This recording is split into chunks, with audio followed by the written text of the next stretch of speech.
Yo, good day mga ka-CB Gapi Vlog. Welcome back again to my channel. So guys, ngayon update ulit tayo sa ating mga gapi dito sa mini farm ko. So, ayun guys, ikot ko ulit kayo dito. Yung vlog ko pala kahapon is yung mga albino bull platinum white ko is wala na, in-out ko na lahat guys. So, sorry kasi nag-quit strain ako doon. At nakuha na agad yun ng isang buyer ko na Sir Mark. So, shoutout sa Sir Mark na taga Muntinlupa, Alabang. So, ayun guys, ngayon guys, update ko kayo at meron palang nagtanong sa akin na eto si Sir. So, ayun Sir, ang tanong ni Sir, kung okay lang daw bang walang aerator sa outdoor setup. Masasabi ko dyan Sir, oh yes Sir, sobrang okay lang na walang aerator yung mga gapi natin sa outdoor setup. Ayan, kagaya din dito Sir sa mga outdoor setup ko, kagaya nito Sir. Ayan o, wala naman tong aerator, may konting plant lang. Ayan, wala silang aerator, pero okay lang, talagang buhay sila Sir.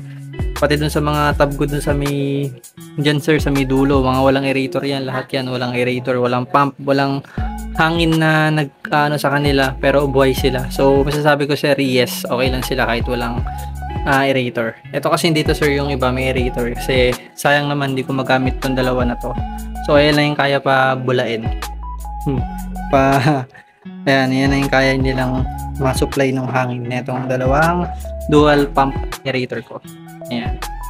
Tapos yun guys, update ko kayo. Ayan guys, ito mas nagpapakita na ng ears to mga ongoing 1 month feeder natin guys. Ayan.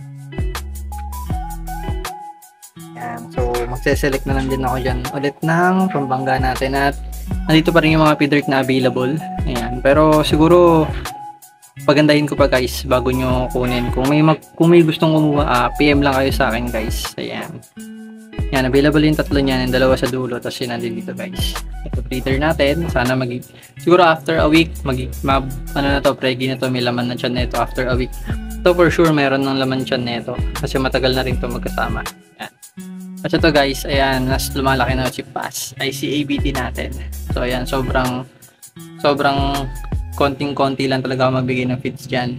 Dito, sa dito guys. Para hindi mapulit yung tubig natin kasi mainit din. So yun. Ito yung full gold natin na pair, pinipair natin. Ayan, so okay naman sila. At yung mga full gold dito guys, ayan, na female, okay naman sila. So, ito kasi guys, itong mga female na to, hindi pa sila, konting side pa lang nila yung katawan nila yung nagmo-molt. Makikita natin yan guys, makikita natin yan, ayan o.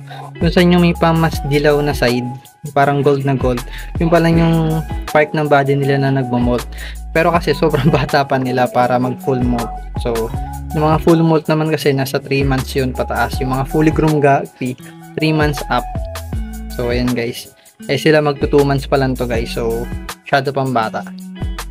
Ayan. Ayan guys. Diba? Kita nyo ba yung parang gold side nila sa bandang tail? Yan pa lang yung molting stage nila guys. Ayan. Ito naman guys yung ABT natin. Ayan, 7 sila dito male. Ayan, not for out na muna, not for sale muna yan guys. So, paramihin ko muna guys. Ito, ayan, mga pastel, hinabol nila yung size ng ABT. Ito ABT female at koi na 3. Ayan.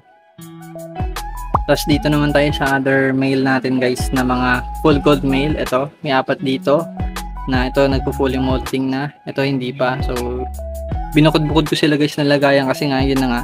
Naubos na yung mga gapi natin. Marami na tayo na out.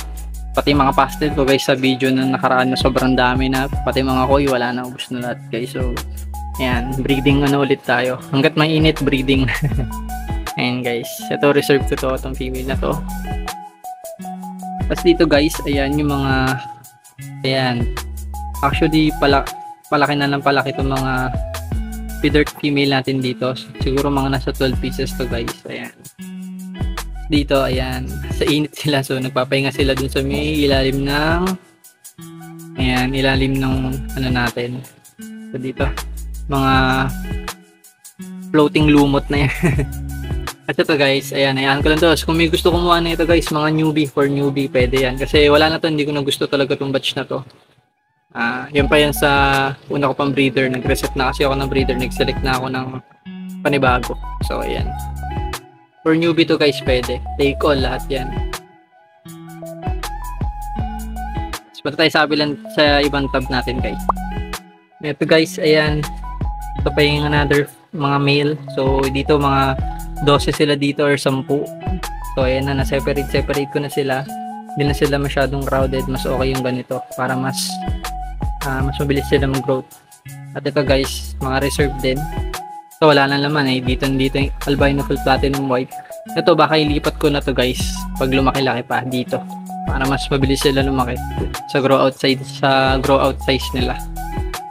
Yan, ito naman pastel din. So yun lang guys, quick update lang tayo sa ating mini guppy farm. And yun guys, sana nagustuhan nyo yung pag-ikot natin dito sa farm natin na mabilisan sa mini farm ko. Ayan guys, update ko kayo dito. So napapadalas yung pag-update ko sa ating mga guppy dito. And yun, shoutout na lang sa lahat ng mga nanonood at kumuha ng aking guppy na for out. And thank you so much and thank you sa support guys. And peace yo, bye bye. Kita-kita sa next vlog.